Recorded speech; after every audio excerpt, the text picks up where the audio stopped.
El lunes 28 de noviembre del año 2016 viajó el equipo de fútbol chapecoense hacia la ciudad de Medellín en la aerolínea Lamia. Se aprestaba a disputar el partido de ida de la gran final de la Copa Sudamericana. El transcurso del viaje parecía normal.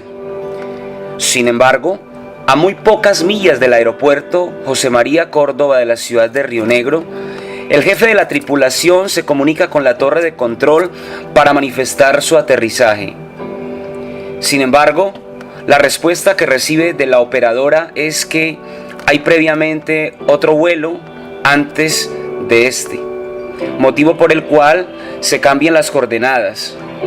En esto, el avión de Lamia recibe entonces instrucciones para seguir unas coordenadas y esperar unos 10 minutos aproximadamente para su aterrizaje.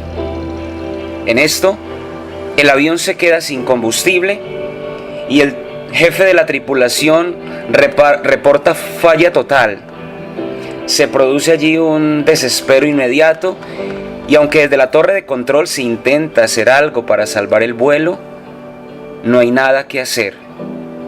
Terminan muriendo 71 personas que se estrellan contra un cerro cerca del aeropuerto. Ahora, lo que muchos a simple vista nos preguntamos fue, ¿qué pasó? ¿Dónde estuvo la falla del avión? Y las investigaciones arrojan que el avión se queda sin combustible, que la falla del accidente es producto de un error previo del piloto, quien no tuvo en cuenta el combustible suficiente que necesitaba, no solo para llegar a su destino, sino también el de tener de reserva para llegar a otro lugar de aterrizaje, dada una posible eventualidad. Esta historia tan conmovedora y a la vez tan trágica nos sitúa frente a la manera como nosotros los seres humanos estamos llamados a ser verdaderos pilotos de nuestro destino, en donde es preciso tener un plan de vuelo frente a toda obra que emprendemos. Muchos de nosotros tenemos proyectos, muchos de nosotros pensamos en que podemos construir nuestra vida desde la economía. Pensamos en que podemos construir nuestra vida y nuestra historia desde la parte afectiva, desde la vida familiar. Todos tenemos proyectos, pero hay algo en particular entre este episodio que estamos refiriendo y nuestra propia vida. Y básicamente es que al igual que este piloto no tuvo en cuenta el combustible que necesitaba para llegar a su destino, cada uno de nosotros en el camino hacia la consecución de unos sueños, de unos ideales, sería también interesante que pensáramos en que necesitamos llevar el suficiente combustible. Necesitamos que ese plan de acción nos permita llegar a un norte. Es vital entonces que descubramos un plan de acción claro, contundente, real. Es necesario pedirle al Señor que haga su obra en nosotros, que nos manifieste cuál es ese plan, cuál es ese proyecto que tiene para nuestras vidas. Y yo creo que Dios sabe muy bien lo que es mejor para cada uno de nosotros como seres humanos. El plan que Dios quiere y que Dios tiene para nosotros nos lo revela cuando estamos dispuestos a escuchar su voz. Solo cuando estamos atentos a lo que Él quiere hablarnos, estamos experimentando respuesta de Dios, respuesta del cielo. Es entonces necesario que no nos distraigamos. No podemos perder los beneficios de Dios por estar desatentos. Es necesario estar con la mirada fija hacia donde podemos orientar nuestra vida, nuestro presente y nuestro futuro cercano. Gran lección podemos aprender de este episodio fatal, y es que necesitamos llevar el combustible necesario para no quedarnos a mitad de camino. Muchos proyectos, muchos sueños, muchos ideales pueden llegar a quedarse en la mitad de camino. Pero es necesario que usted y yo llevemos el combustible necesario. Y ese combustible necesario se llama Jesucristo. Es una persona. Él es real. Él es el único que puede darle movilidad a nuestra vida. No solamente desde lo humano, máxime desde lo espiritual. Si nosotros tenemos un carro, un automóvil, y está fallando, pues lo que hacemos es llevarlo al mecánico.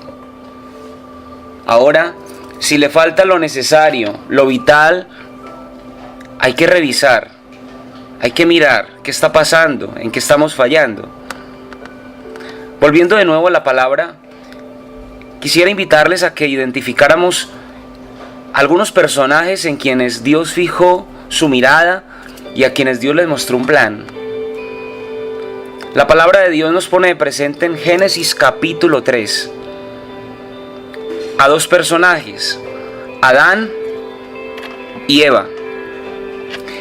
Y Adán y Eva fueron puestos en el paraíso para gozar de las bendiciones de Dios. Este es el querer de Dios para nosotros, que gocemos de sus beneficios, de sus bendiciones. Pero muchas veces no somos esos administradores de la multiforme gracia de Dios. A veces estamos no atentos para gozar de esas bendiciones de Dios y nos podemos perder lo que Dios tiene preparado para nosotros. El obstáculo aquí entre Adán y Eva para no gozar de las bendiciones, de ese plan que Dios tenía para con ellos, es no escuchar a Dios, es dejar llevarse por sus propios caprichos. Esto va a ocasionar en ellos perder el paraíso. Y perder el paraíso es perder el lugar donde Dios nos pone. Dios nos quiere llevar a un lugar, pero a veces perdemos de vista dónde Dios quiere que estemos. Y cuando esto pasa y nos dejamos llevar por caprichos, no llegamos a donde Dios quería que llegáramos. Pero también la palabra de Dios nos presenta a un segundo personaje, y este es Noé. Dice Génesis 6 capítulo 9 que Noé fue alguien llamado por Dios, y fue alguien llamado para que construyera un arca. Usted y yo estamos siendo llamados para que construyamos algo. Construyamos desde lo económico algo. Construyamos una estabilidad. Construyamos una vida mejor. Construyamos desde la vida afectiva una relación exitosa. Desde la vida intelectual, un proyecto académico. Pero Noé hace lo que Dios le pide que haga. Noé no pone obstáculo. Noé simplemente obedece. Y frente a esta obediencia hay un respaldo de Dios. Usted y yo seguramente en muchos momentos de la vida hemos emprendido proyectos. Y hay muchas personas que se ríen, que se burlan, que a veces no entienden el porqué de este proyecto. Pero yo quiero decirte que Dios cree en lo que ha puesto en tu corazón. Dios está esperando de ti una respuesta. No importa quienes a veces sean contradictorios a este plan, a este proyecto. Si es de Dios, Dios lo llevará a feliz término. El obstáculo sería aquí que nosotros no obedeciéramos a Dios. Y el no obedecer a Dios significaría el perdernos de su bendición. Sería el perdernos de su provisión. Eso podría pasarnos. Perdernos de esa construcción que Él quiere que hagamos. Por lo tanto, no podríamos gozar del favor de Dios. Hay otro tercer personaje del cual nos habla la palabra, y es Abraham. Abraham, dice Génesis capítulo 12, fue llamado por Dios. Y va a ser llamado por Dios para adorarlo a Él, solo a Él. Vale recordar que Abraham seguía diversos dioses. Por lo tanto, era considerado alguien politeísta. Pero Dios se le revela y quiere que le busque solo a Él. Lo cual quiere decir que hablamos ahora de un monoteísmo. Dios el único, Dios el número uno.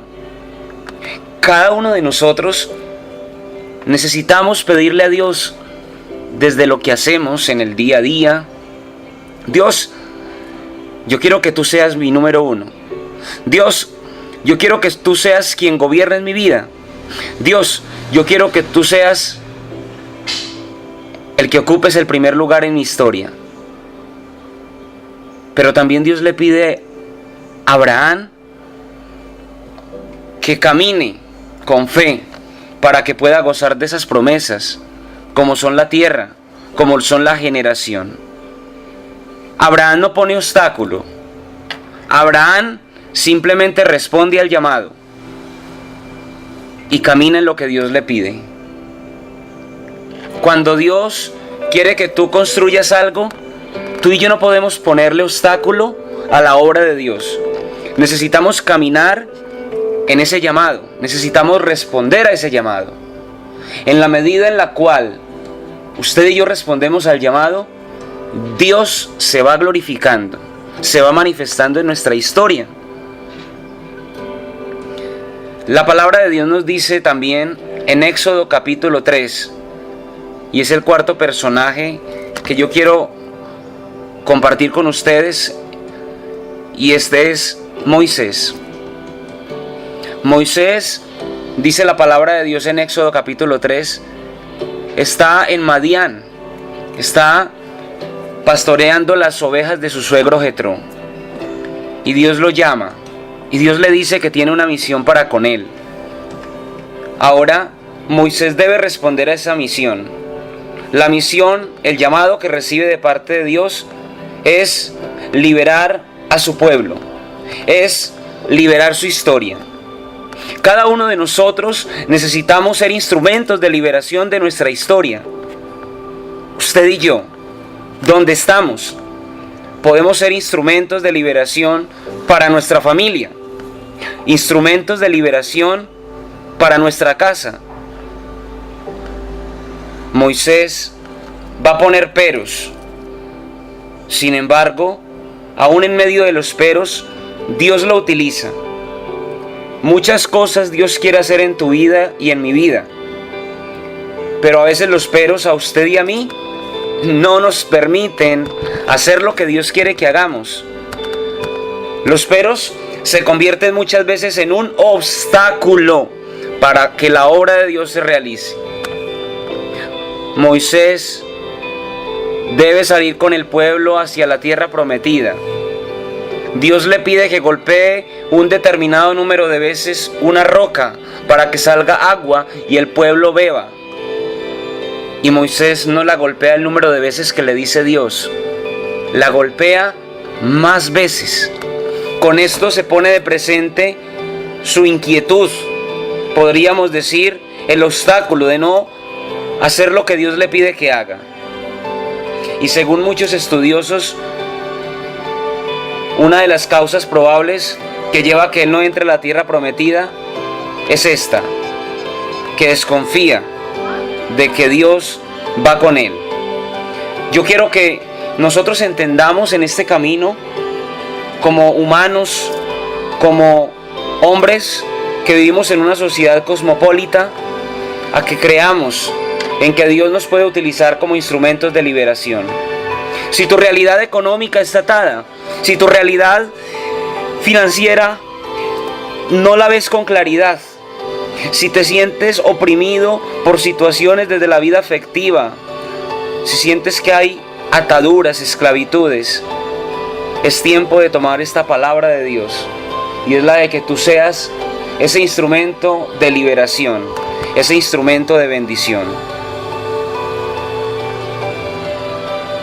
La palabra de Dios también nos dice en Josué capítulo 1 que hay un hombre llamado Josué que es llamado por Dios, y el plan que Dios tiene para con él es que camine en su palabra, es que responda a algo más grande, por lo cual luchar es Dios, es vivir en Él, es tenerlo como la brújula.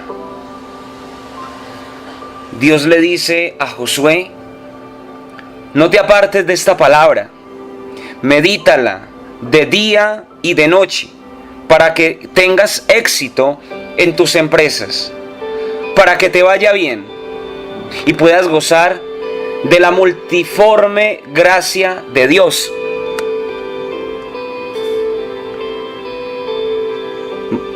Josué va a caminar en esa palabra, no va a poner obstáculo y va a entrar a la tierra prometida. ¿Cuál es tu tierra prometida? ¿Qué es aquello que Dios ha prometido a tu vida?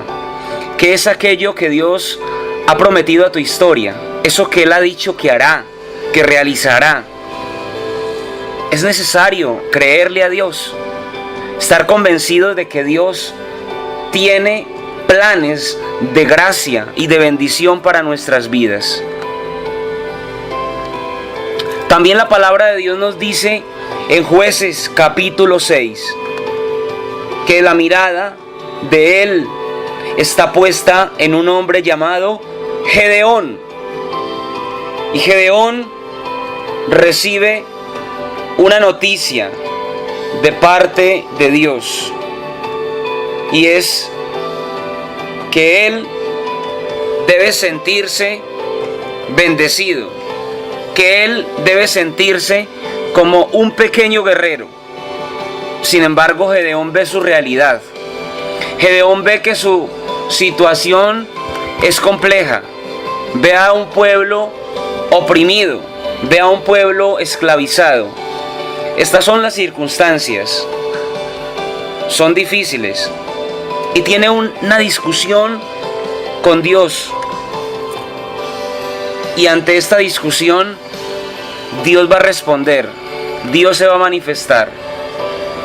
También yo creo que usted y yo, que muchas veces clamamos delante de Dios por un proyecto, necesitamos hablar con Dios de cara, frente a frente, y poder expresarle lo que sentimos, lo que deseamos. Gedeón habla con Dios y él es capaz de arrebatar la bendición. Por eso, Gedeón va a gozar de la provisión de Dios, va a gozar del proyecto de Dios. Gedeón, aunque inicialmente podríamos decir hay obstáculos que pone de lado, de frente, al final él termina creyéndole a Dios. No se deja llevar por su solo parecer, sino que busca responderle a Dios. El último personaje del cual quiero hablarles hoy es Jeremías. Y el plan que Dios tiene para con Jeremías es que conserve la bendición de Dios, que crea en la bendición de Dios, que crea en ese proyecto de Dios. Jeremías vive en un momento difícil. Jeremías ve al pueblo que está en Babilonia, el pueblo de Dios que ha sido llevado a otras tierras, saqueado, y el pueblo por momentos ha perdido la esperanza. Sin embargo, Dios suscita a través del profeta Jeremías una palabra para su pueblo y para el mismo Jeremías, y es que crea en esa bendición de Dios, a que conserve la esperanza frente a la bendición de Dios. Lo más normal que nos puede pasar como seres humanos frente a las dificultades es que desconfiemos de la asistencia de Dios. Y Jeremías, a pesar de los obstáculos, le da el primer lugar a Dios. le da el primer lugar a Dios. Preguntémonos si los obstáculos que seguramente tenemos nosotros en el día a día, momento a momento, son algo que nos impide gozar de las bendiciones de Dios. Necesitamos vencer los obstáculos y creer como Jeremías en esa palabra que dice en 29:11, Jeremías 29:11, y es: yo sé los planes que tengo contigo, planes de bendición, planes de vida nueva. Finalmente, para experimentar el plan de Dios en nuestras vidas, usted y yo necesitamos creer en lo que Dios ha puesto en nosotros y que nos invita a hacer. Crea en lo que Dios ha puesto en ti y en eso que Él te invita a hacer. Hay un dicho que dice: no dejes para mañana lo que puedes hacer hoy. Es en el ahora donde Dios quiere que usted y yo trabajemos. Mira los talentos que Dios te ha regalado. Mira de qué forma puedes construir tu vida, tu historia. Y trabaja, creyéndole a Dios. También la palabra de Dios nos habla de un experimentar, de un recorrer personalmente ese camino hacia la bendición, de ser capaces de descubrir los pros y los contras que nos vamos a encontrar frente a ese proyecto, frente a eso que Dios quiere que hagamos. Es necesario ir haciendo balances en medio de ese camino. No podemos caminar a ciegas hacia la bendición. Dios nos da la luz para que caminemos. Necesitamos también verificar si vamos por ese camino correcto. Necesitamos establecer diferentes estrategias para dar cumplimiento a ese plan, a ese proyecto de Dios. Finalmente, cuando nosotros establecemos un itinerario para alcanzar las metas hacia las cuales Dios nos quiere conducir, podremos contemplar que lo que Dios ha prometido se cumple, que lo que Dios ha prometido se realiza, que lo que Dios ha prometido no se puede postergar, que lo que Dios ha prometido es para hoy, que lo que Dios ha prometido es para este momento, que lo que Dios ha prometido no es para otro día, que lo que Dios ha prometido es para que lo trabajemos en el ahora. Es hoy, es ahora. Este es el tiempo que Dios te regala. Este es el tiempo de tu bendición. Este es el tiempo de que tú trabajes y que yo trabaje en lo que Dios quiere que trabajemos. No posterguemos el tiempo de Dios. La vida es única. Este momento es único. Este momento es irrepetible. Este momento jamás volverá. Vivámoslo. Atrevámonos a dar el paso. Creamos que Dios va con nosotros. Creamos que Dios está de nuestra parte. No importa el qué dirán, no importa los obstáculos, no importan las dificultades. Dios, que te ha prometido que estará contigo y estará conmigo, caminará. Tendrás dificultades, pero vas a lograr lo que tú creas que Dios hará. Alabado sea Jesucristo.